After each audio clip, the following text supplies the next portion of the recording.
Ambate, Sinun. apalagi kalku supaya gorong gratis kabeh prajurit kemapan honor ing kraton Pancau. Saderepun panjenengan mangertosi kaluwihanipun para nayakan Projeng Pandal. Boten teges ingkang abdi bareng mameraken dhateng kasudetyan. Kepareng sinuwun. Kita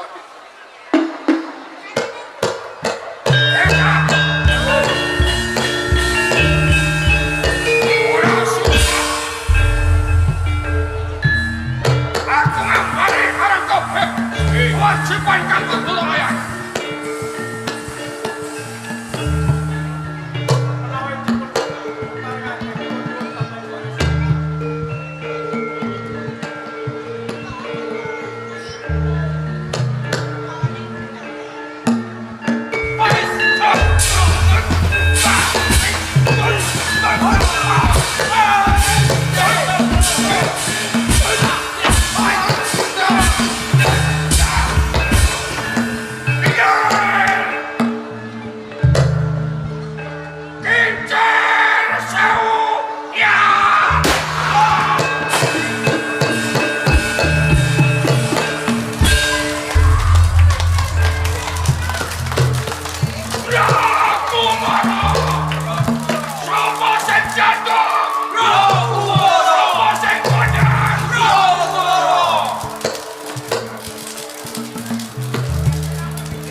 yen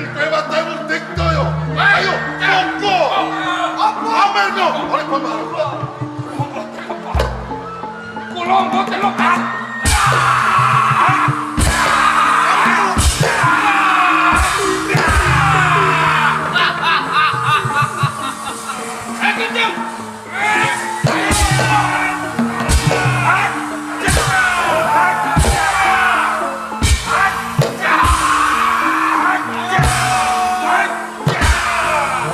Esok, Rotumoro, pancen tuese de kekuatan. Wes kapantan, yang bisa walonos utang. Donopati! Donopati! Ya! Ya!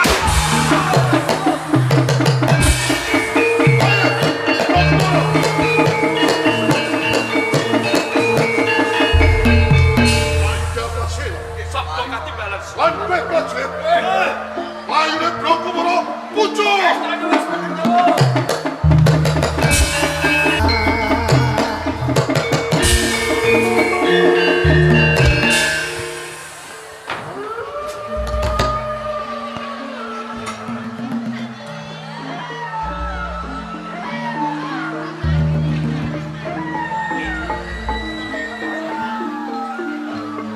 Donopati!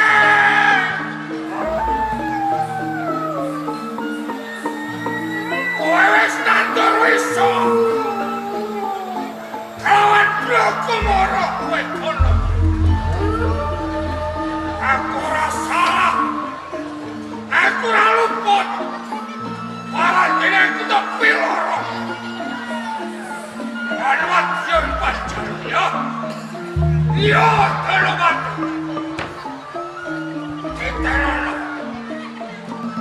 Titanono piwalasmu Donopati.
kaya ngilangake rupa macak sami nganggo kedhok kang aur wujudan uta-utaran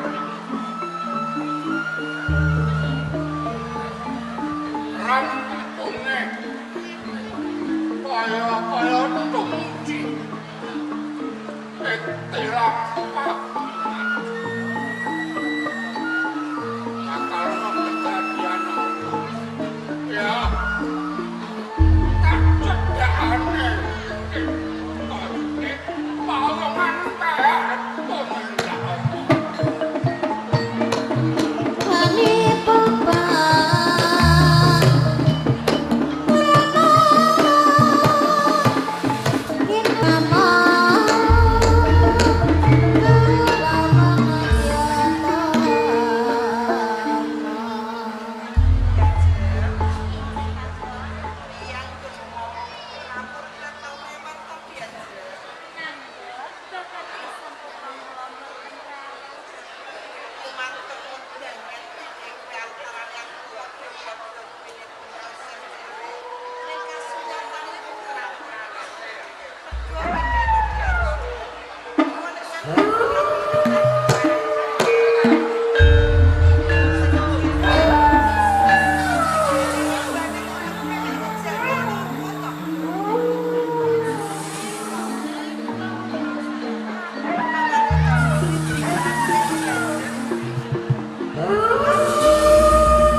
Anakku Anes.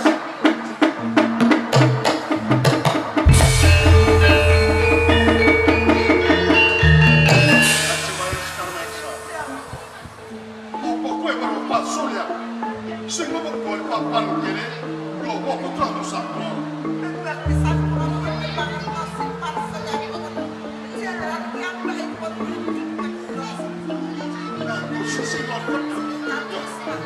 Lo kabeh dibakar kepacok balik urip. Opo troato tak kucu edas.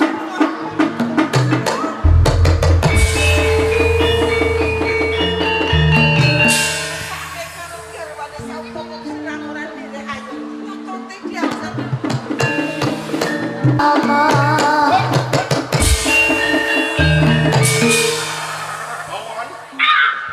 Aku apa? Kowe kok sekolah sampai mau cacat. Wes kowe putra. Kowe seditro. Ora putra. Ayo balik. ana mati kowe jaluk putramu ora iki nawalno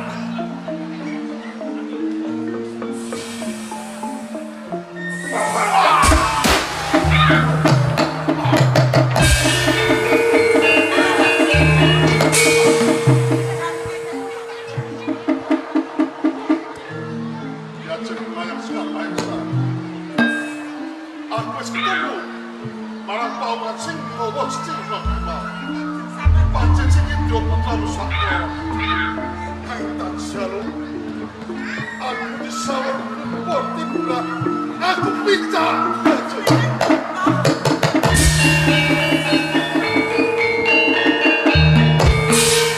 Cek bayang sekali Apa yang katon berjalan ing mekore pacutan sebenarnya.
Nosari. Ya.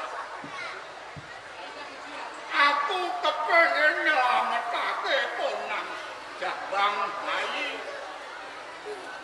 Lamun isih nganggo jeneng Dono Kusumotan.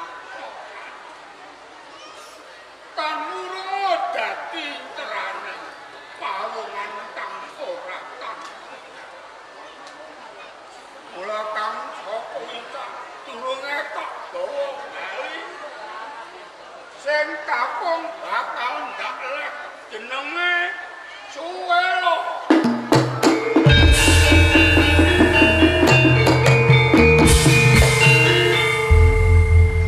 Dening sing wadon Ratnasari bakal ndak lek umune.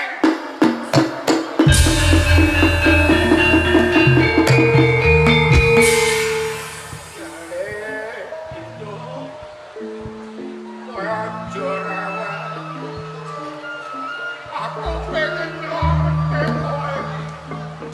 Mergo kowe calon ratu ing penjara.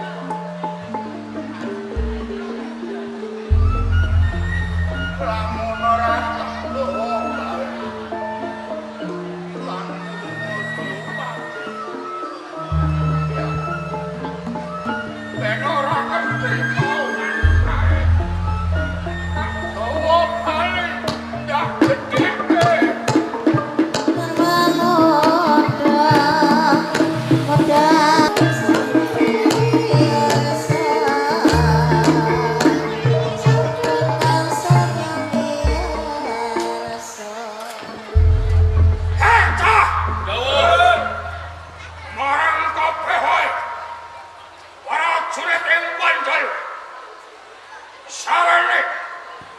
Sinuwun Prabu Danapati wis mati. Prabu Danapati wis ora ana.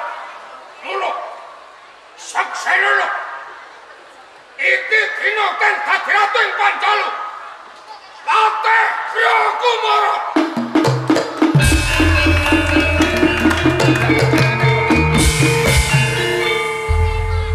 Sarene Gusti Patih Kumara wis jumeneng minangka pengayoman ana ing negara Panjalu.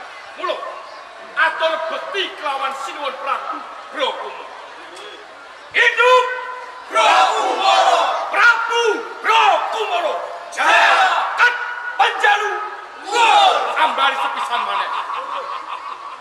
Hidup Kumara! Prabu Kumara! Jaya! Panjalu!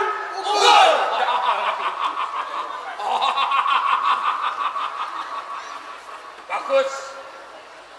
Marang sapa wae prajurit Panjalu. Lamun ana sing ora kestu utawa ora seneng kang jumejeng minangka ratu ing Pandang saiki Kumara. Marake pematur. Kalak padake dosane. Sinuwun Prabu Kumara. Sasampun panjenengan jumeneng minangka pengayoman wonten ing negari Panjalu. Lamun tur sawijining kawula yen to boten nrimakaken alit agengipun badhe nami pidana. Utune kaya ngono. Prasinengan paring kaos. Nalika Sinuwun Prabu Danapati asta pamrentahan ing Panjalu iji winanggo kitek sada. Isi ana bumining pangapura marang sapa wae kang darpe kaluputan. Nanging saiki Prabu Kumara kan jumejeng minangka ratu. Aku bakal nganggo cara kitek pentung. Liripun marang sapa wae kang wani nerak marang paugrane negara lan wani mancoe marang dawa pangandikaning sun. Tak cawisi gadung sareng tak gantung ing sarujuk. Kula ingkang suwaju.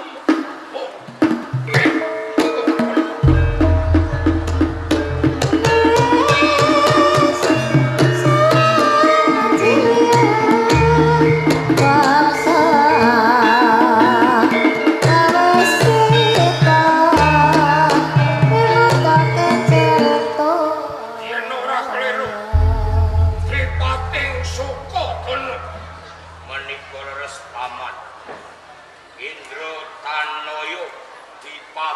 Sukodono. Indratanaya Paman Kumara. tanpa tinimbalan kang sira miyap sagunging prajurit kang padha sowan. Ana Paman Kumara. Kula niki kok mun setahun jemdeng serendeng apa-apa Indratanaya. saking Kadipaten Sukodono. Kula kepengin sungkem kalih Kang Mas Prabu Donopati. Awit kula kadangipun paman. Nanging basan kula minggah ing Datulaya Kraton Panjalu. Ingkang jumeneng ratu boten Kang Mas Prabu Donopati nanging kok paman Kumara. Sakniki kula nuwun miterang. Lajeng Kang Mas Prabu Donopati wonten pundi paman Kumara? Indratanaya kawruh halira. Lamun iki dina sedulurmu Donopati gugur mati.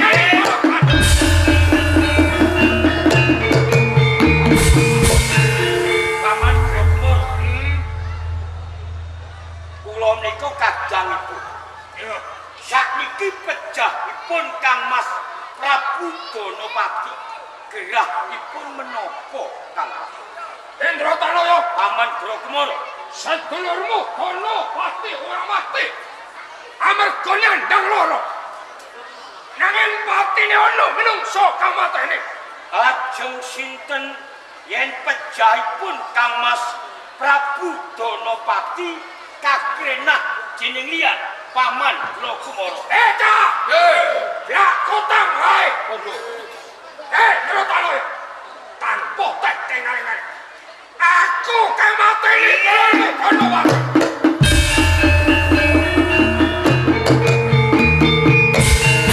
Paman Kumara. Sampeyan iki warangka ing Kraton Panjalu. Nanging kenging menapa pejahipun Kang Mas Prabu Donopati saking asta panjenengan. Lepatipun Kang Mas Prabu Donopati napa paman Kumara? Indratanaya kalih nalikane aku pamer kasudi dening prajurit ing Panjalu. Semedi aku apik. Aku ngaturake kukuwe pranatan ing Panjalu paran dene. Nalika semono mung garwane kena lan keserempet aji-ajine Kumara banjur kanthok. Aku dipilor lan kabeh para prajurit ing Panjalu pendereke Prabu Donopati. Mula ora salah kalamun aku duwe rasa sere. Paman Kumara. Nggih, Ngoten monggo. Ingkang menang lintil kawibawan wonten ing Kraton Panjalu menika dudu sampeyan. Paman, sedanipun Kang Mas Prabu Donopati menika gadah kadah. Kedahipun kula ingkang dados ratu ing Panjalu.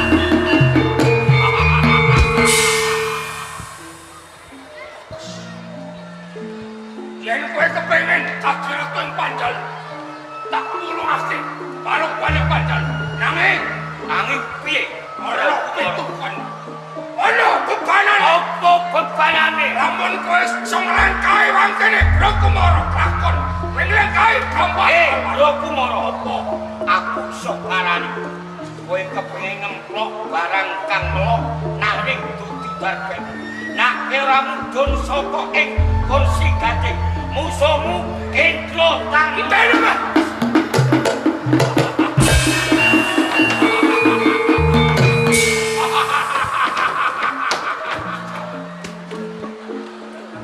Kok rasane atiku ora nglemboro tanpa bunuh. Aku terbekat dikayam. Aku terbekat ruyan. Kedok rasa suminongko kaya piantele Kumara. Donopati sana untuk mati saudari Brahma.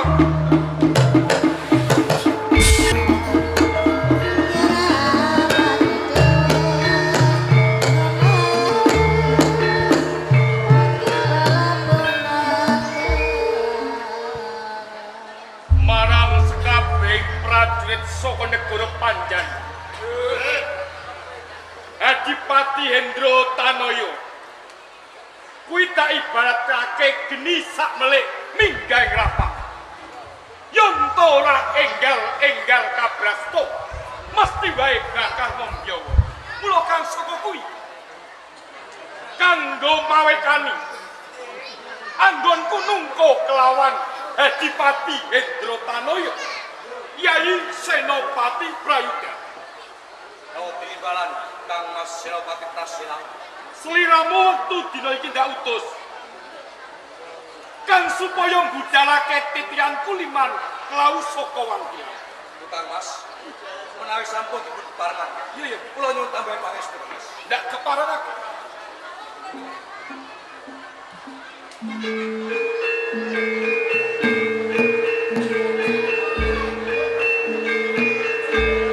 Sekabeh para tamtama. Siok Komatario. Kestyo Sanjoto. Kanthi lumaksana kita. Tantyo!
Adipati Hendro Tanoyo apa Prasila? Senadyan to dikaya ngopo.